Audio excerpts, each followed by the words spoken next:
오늘 말씀은 빌립보서 1장 19절부터 21절까지의 말씀입니다. 이것이 너희의 간구와 예수 그리스도의 성령의 도우심으로 나를 구원에 이르게 할 줄 아는 거로 나의 간절한 기대와 소망을 따라 아무 일에든지 부끄러워하지 아니하고 지금도 전과 같이 온전히 담대하여 살든지 죽든지 내 몸에서 그리스도가 존귀하게 되게 하려 하나니 이는 내가 사는 것이 그리스도니 죽는 것도 유익함이라. 아멘. 인간이 가진 본래 마음은 항상 자기가 주인이 되어 자기 중심으로 사는 삶입니다. 그래서 이것을 비중심적인 사고, 무엇을 해도 내가 잘 되고 성공하고 출세해서 내가 행복해지고 내가 영광을 누리는 겁니다. 이것이 인간의 욕심이고 본능입니다. 그래서 인간은 자기에게 손해되고 유익이 없는 일에는 전혀 행동하지 않으려고 해요. 심지어 예수님을 믿고 하나님의 은혜 안에 산다고 하면서도 여전히 자기 중심적인 사람이 있습니다. 예수님의 이름을 부르며 교회 나와 예배를 드리고 또 물질 드리고 헌신하면서도 하나님을 높이는 삶이 아니라 여전히 자기가 원하는 꿈, 내 열망을 이루어달라고 때를 쓰기도 합니다. 자, 그러지만은 참된 신앙, 정말 하나님 기뻐하는 신앙은 어떤 신앙입니까? 내가 중심이 아니라 하나님 중심이 되어야 합니다. 예수를 믿는다는 것은 내 마음대로가 아니라 예수님의 마음으로 믿고 입으로 시인하고 온 몸과 마음을 다해서 우리 예수 그리스도를 높이는 삶을 사는 것입니다. 어느 날 어거스틴은 예수님을 사모하는 마음으로 간절히 기도합니다. 그러다가 잠이 들었어요. 그런데 꿈결에 그렇게 사모하는 예수님을 만났어요. 여러분 꿈에 예수님 만난다면 어떻게 했어요? 우리 예수님께서 어거스틴에게 말씀하십니다. 나의 아들아, 너는 나에게 무엇을 원하느냐? 예수님 만나는 것만도 너무 좋은데 예수님께서 내가 뭘 들어줄까? 너는 나에게 뭘 요구해? 묻습니다. 이때 어거스틴이 뭐라고 했을까요? 저에게 이게 있어요. 첫째는 이거고 둘째는 이거고 셋째는 이거고 막 이야기했을까요? 어거스틴은 아무것도 원하지 않습니다. 오직 저는 예수님만 원합니다. 예수님은 최고. 참 신앙이 뭐냐? 바로 오직 예수 그리스도. 예수님 안에 모든 것이 있어요. 예수님 안에 생명이 있고 예수님 안에 평안이 있고 예수님 안에 천국이 있는 거예요. 빌립보서 1장 20절에 나의 간절한 기대와 소망을 따라 아무 일에든지 부끄러워하지 아니하고 지금도 전과 같이 온전히 담대하여 살든지 죽든지 내 몸에서 그리스도가 존귀하게 되게 하려 하나니. 누가? 그리스도가 존귀하게 되게 하려는 것이 최고의 소망이다. 특별히 사도 바울의 간절한 기대와 소망은 뭐예요? 아무 일에든지 부끄럽지 않냐고. 이 부끄럽지 않다는 건 뭐예요? 자기 욕심, 세상의 문화, 세상의 욕망, 내 욕심이 막 충동질해요. 하나님이 영광이 아니라 내 마음대로 살고 싶어요. 나 하고 싶은 대로 살고 싶어요. 나 놀러 가고 싶어요. 그래서 부끄럽지 아니하고 육신에 져서 살 것이 아니라 마귀의 유혹, 마귀가 이끄는 육신의 삶을 사는 것이 아니라 바로 하나님이 기뻐하는 삶을 살고 싶습니다. 사실 바울의 삶이 예수님 만나기 전에 어떤 삶이었어요? 세상이 원하는 삶이에요. 세상의 출세, 세상의 영광. 그러나 예수님을 만나고 나서 모든 것을 저는 배설물로 여겼습니다.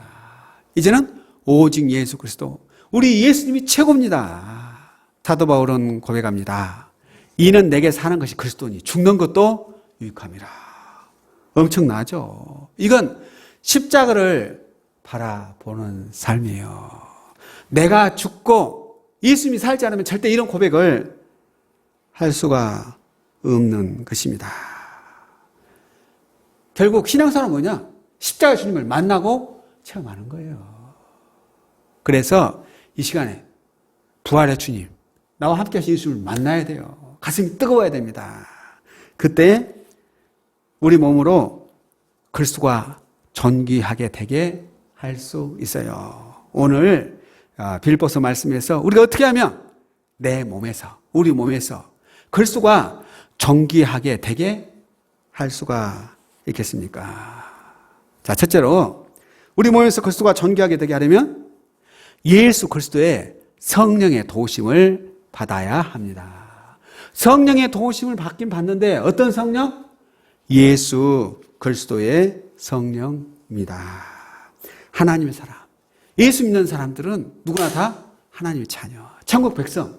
그런데 하나님의 사람은 성령의 도움이 없이는 아무도 하나님의 자녀가 될 수 없다는 거예요.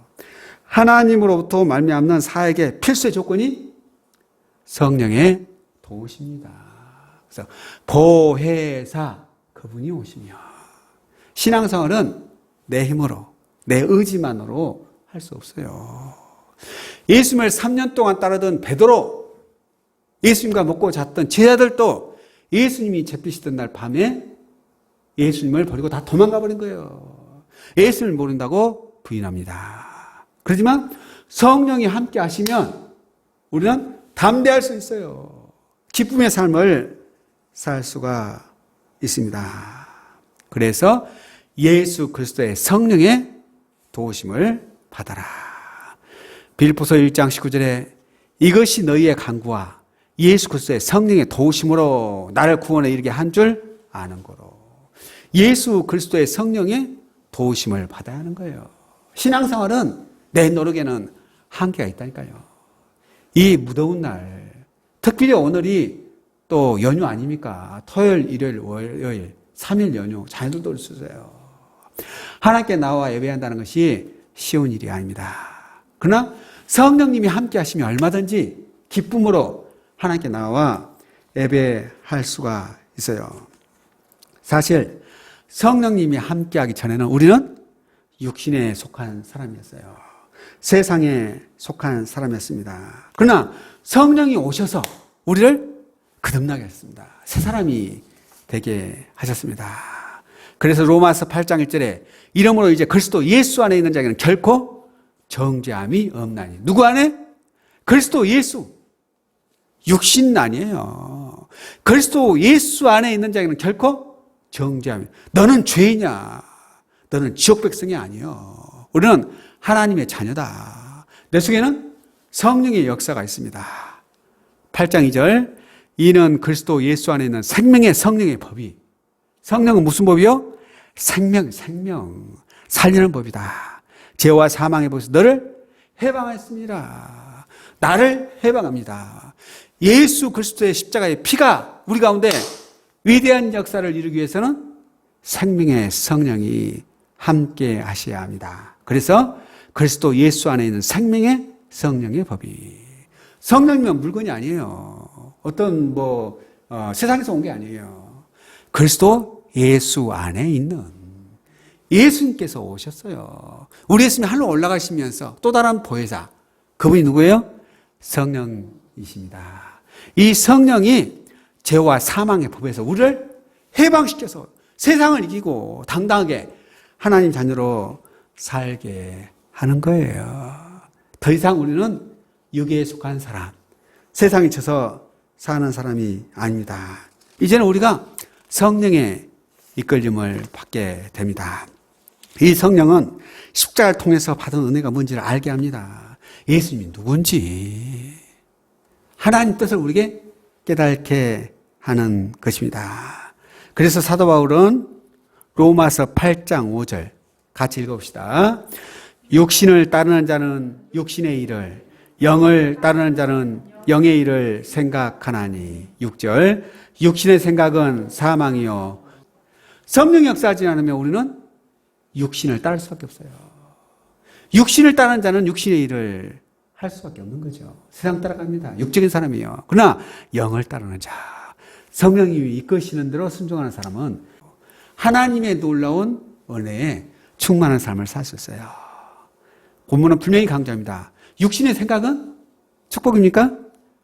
사망이고 넓은 길로 가면 결국은 멸망이고, 그렇지만 영의 생각은 좁은 길로 가면 영생이요, 생명과 평안이니라. 할렐루야. 아멘. 그럼 우리는 그리스도 예수의 성령을 충만해야 됩니다.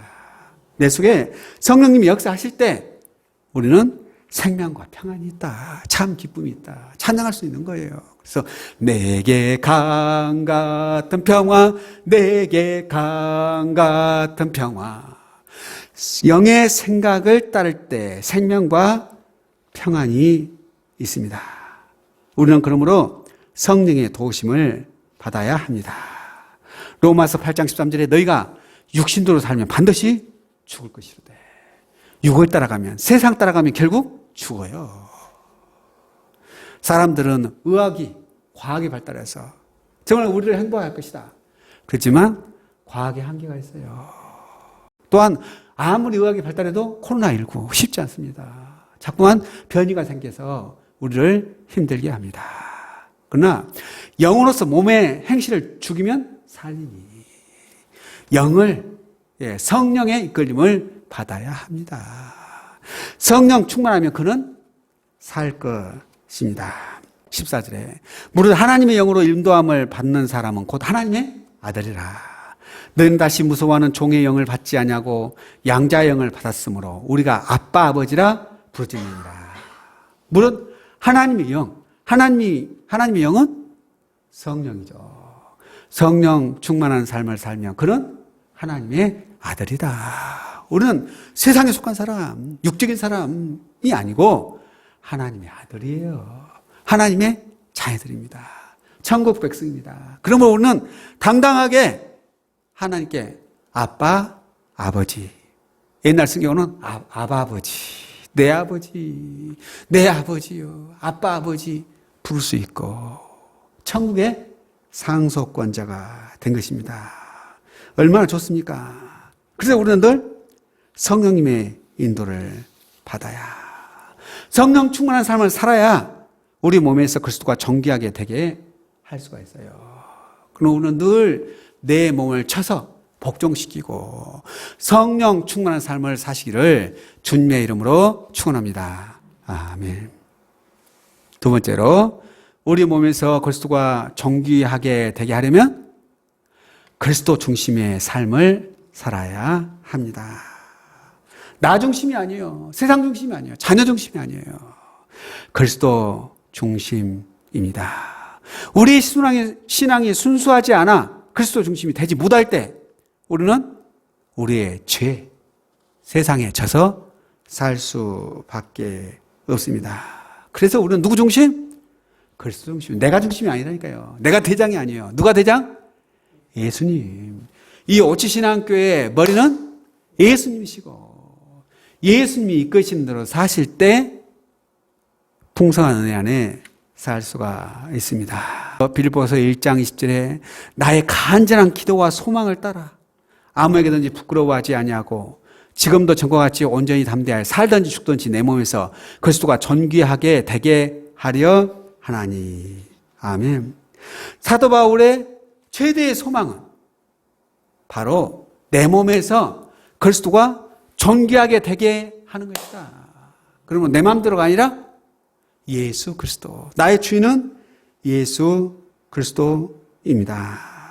나는 온전히 하나님의 영광을 위해서 살겠습니다.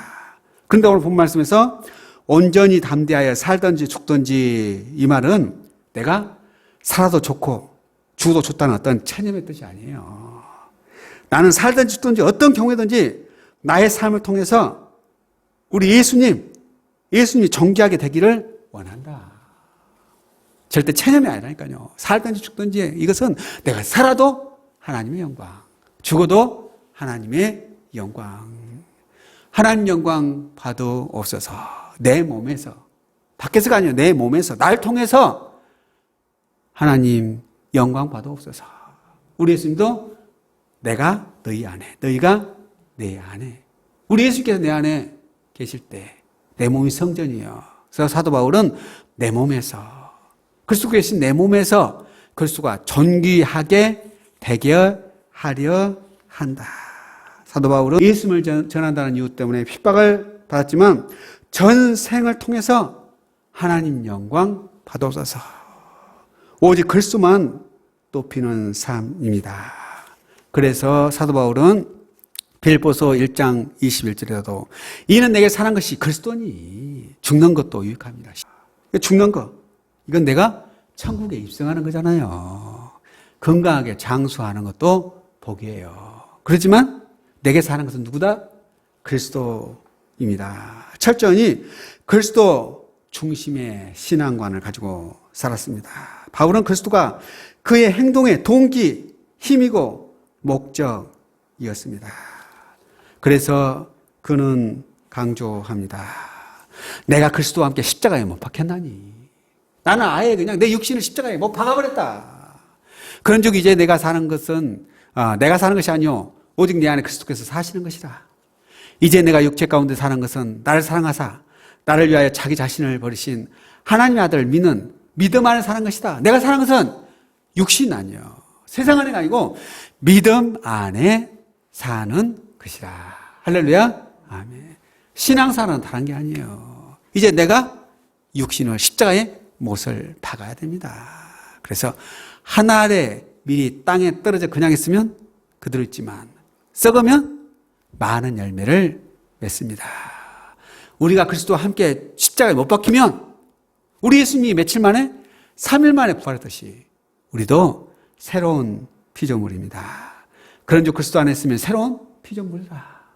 이전 것은 지나갔으니 이제 새로운 피조물이라. 보라스 새 것이 되었도다. 그래서 나를 위하여 자기 자신을 버리신 하나님의 아들을 믿는 믿음 안에 사는 것이다. 얼마나 멋집니까? 우리는 바로 이렇게 하나님의 영광을 위해서 살려면 믿음 안에 살아야 한다.